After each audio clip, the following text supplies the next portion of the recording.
Well, I've heard a lot of great things about this pedal, and I've been wanting to try one for a long time, and there's a lot of hype about it. So let's see if the hype is real. Today we're going to check out the Lichtlaerm King in Yellow boost pedal. Let's get started.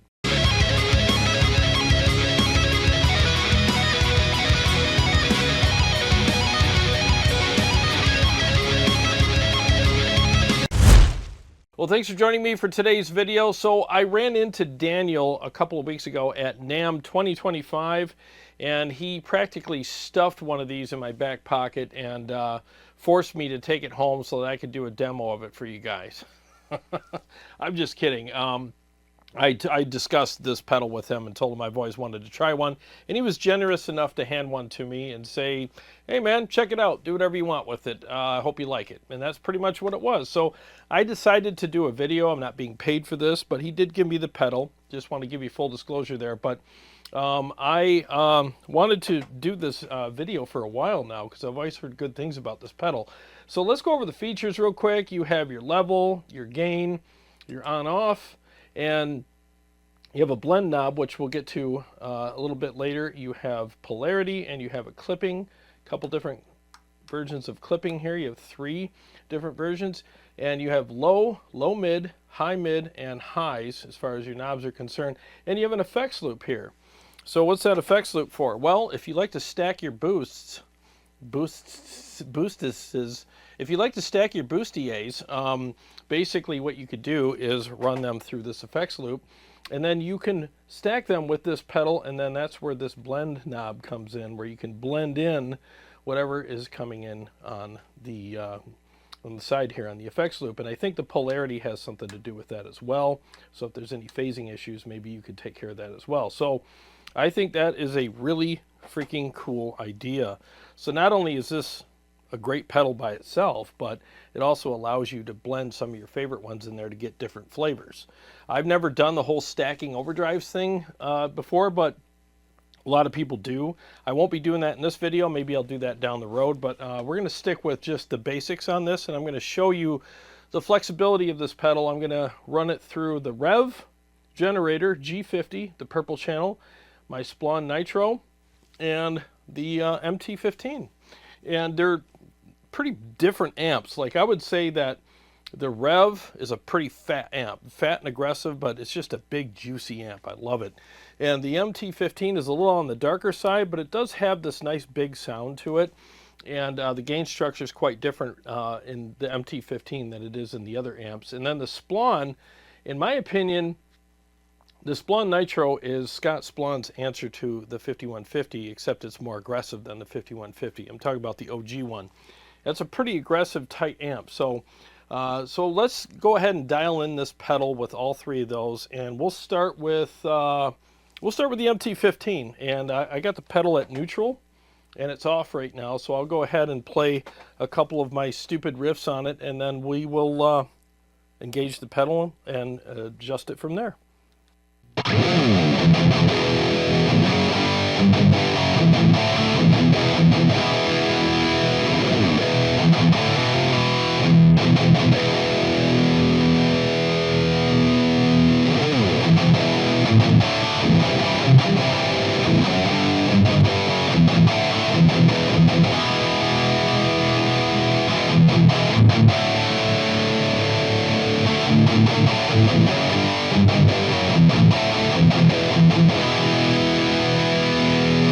Okay, that wonderful hum that the MT15 has. So now here's where it's going to get interesting. So I noticed the feel of the amplifier changing quite a bit, but the overall sound of it didn't change that much. I'm looking for something that's a little more aggressive. So let's dial in the pedal accordingly now and see if we can really get this amp to not only feel and respond, you know, more to my liking, but to also have that awesome aggression that we're looking for.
Okay, I'm going to go ahead and,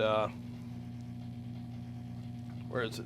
There it is. Sheesh, that is a noisy little amp. Yeah, so you heard the difference when I turned it on and off this time. Like where before you didn't really hear much of a difference. It was more of just a push that I could tell because I was playing the amp, but listening to it, you didn't hear much of a difference. So, you know, these knobs are super important. So I brought the bass down a little bit and adjusted the low and the high mids slightly along with the highs here. And that definitely made quite a difference. And I have the clipping in the middle. Yeah, go back to the middle. Thank you. So I have the clipping in the middle, and that seemed to be the best sound and feel for me. So let's go over that one more time. I'll just turn the pedal off and on for you, and you can hear the difference. Then we'll move on to another amp.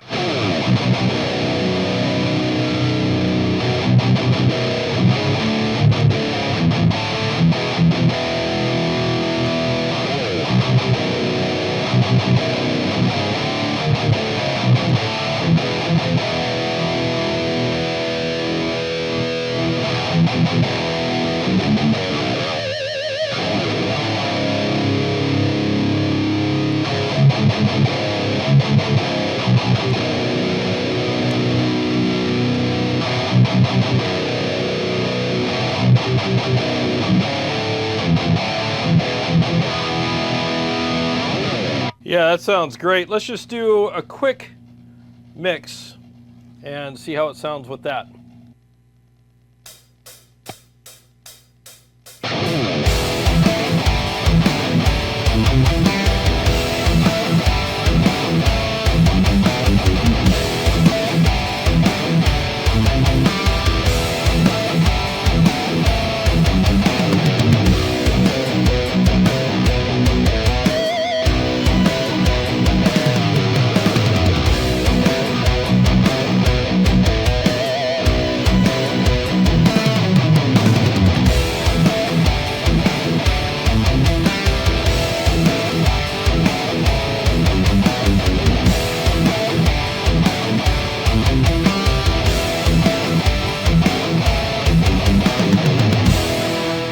Yeah, that sounds great. I mean, so far I'm really pleased with this pedal. So now let's switch to the Revv. Let's go ahead and switch over to that. Oh, where the hell is it? Right here. All right, so let's start with the pedal off, and then we'll engage it.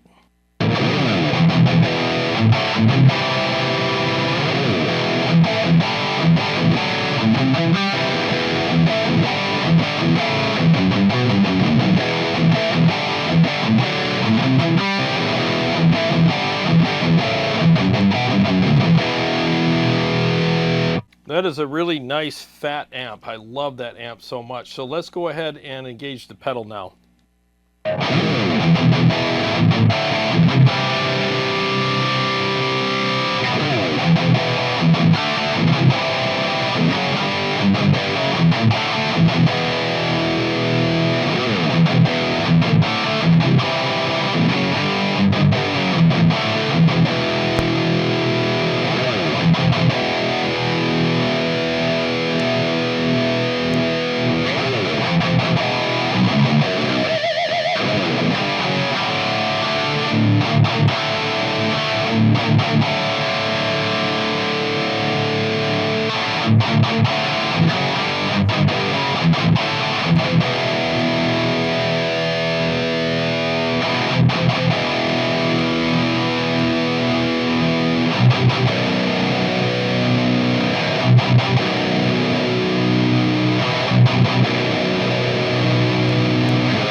Well, that sounded great. It adds a nice grind to the top end, and I think the mid knobs have something to do with it. So I have the low mids in kind of a neutral position. It's notched in the middle, and then I have the high mids slightly elevated, and along with the highs. And then a lot of times, bringing things out brings the aggression in. So taking some of that low end out of the pedal added to the aggression of the amplifier. Now some boost pedals add a lot of low end or keep the low end engaged, or in the mix, or whatever you want to call it, with amplifiers. The Oddbox is one of those pedals that does that, and I like that for a lot of reasons. But with some amps, that pedal's not ideal, because if the amp is pretty thick, and has a lot of low end, it can kind of mud things up a little bit with the aggression.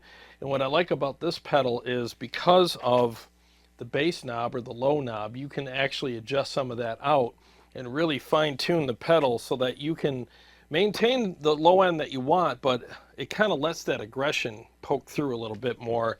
And with this pedal, it definitely does that. I'll demonstrate that for you now.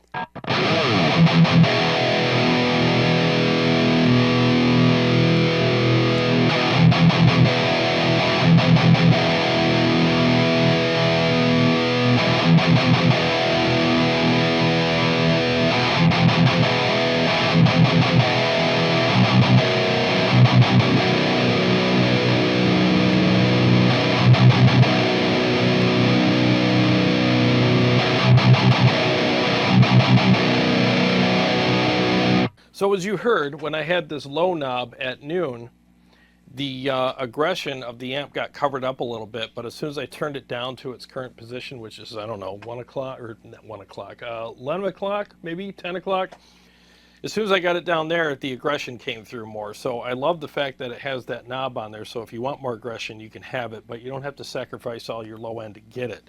All right, let's do a quick mix with this amp with the pedal, and just see how that all sounds. Here we go.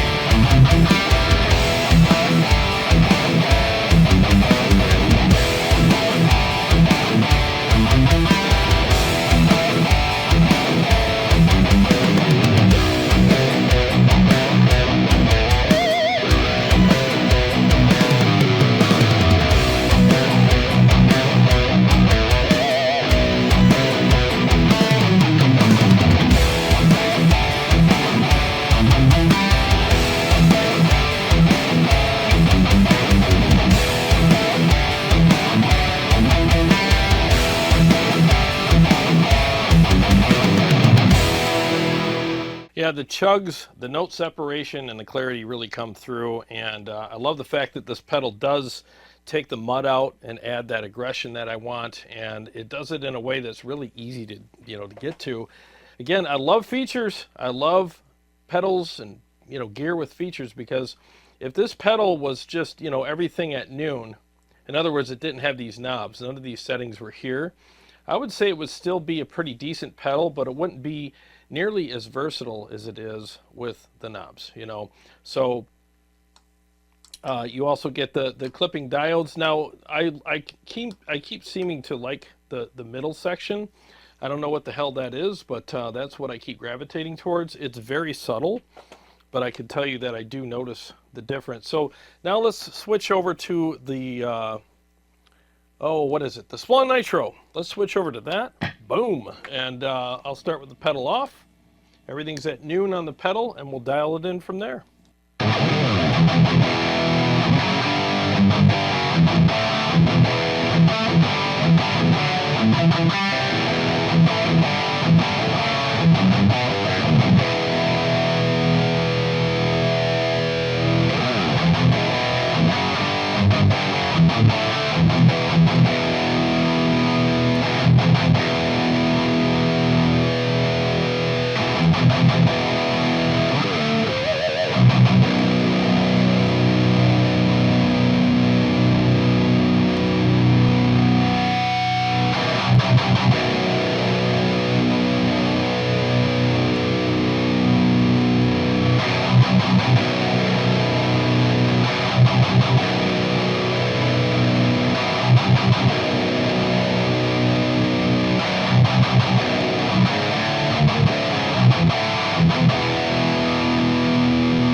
Okay, so same, you know, regarding the settings on the knobs. Like when the knobs are at noon, you don't really notice a huge sonic difference, but you do notice the push and the more responsiveness that you get out of the amp. But you don't really get that really nice aggressive attack that we all look for with these pedals. But as soon as you start turning the low down and adding a little bit of low mids and a little bit of the high mids and the highs, that's when the amp starts barking at you and having some teeth, you know. So, and as you can see, like when I turned it on and off before I made those adjustments, the amp sounded about the same. It felt a little better, but it sounded about the same. As soon as I started turning those knobs, you notice a pretty big difference. I'll do that again, and hopefully the YouTube compression doesn't cover that up, but I'm noticing it big time right now with my in-ears.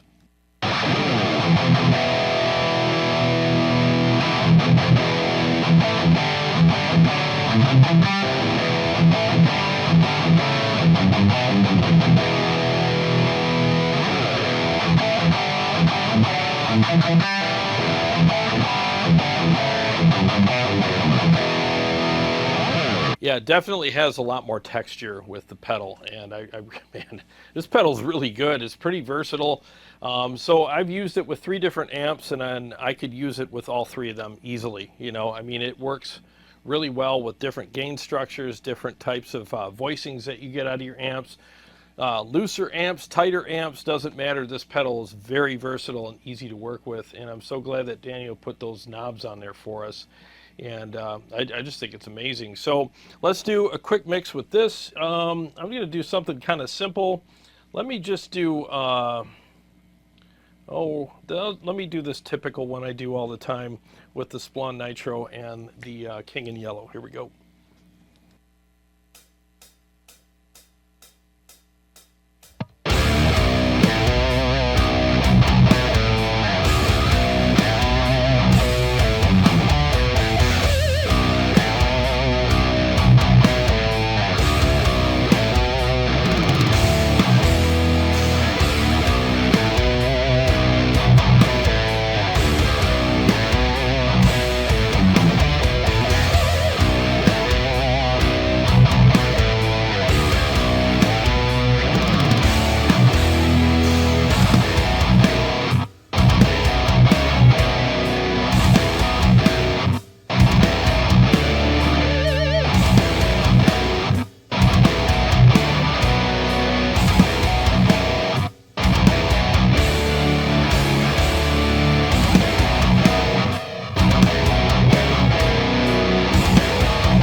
Well, I'm sold. This thing sounds freaking incredible. This is my first time dialing it in with any of my amps too. So yeah, I'm pretty blown away at how easy it is to get a good sound out of it. And the chugs are amazing. I mean, the really nice character and texture that you're getting on all the palm muting and stuff is just really nice. It adds that nice bit of grit to it and some aggression, and I freaking love it. And obviously you have to credit the amp too. The Splawn Nitro is amazing. Really, really good amp. But paired with the proper pedal, you can really accentuate some of the things that the Splawn already offers really well. So this pedal's awesome, man.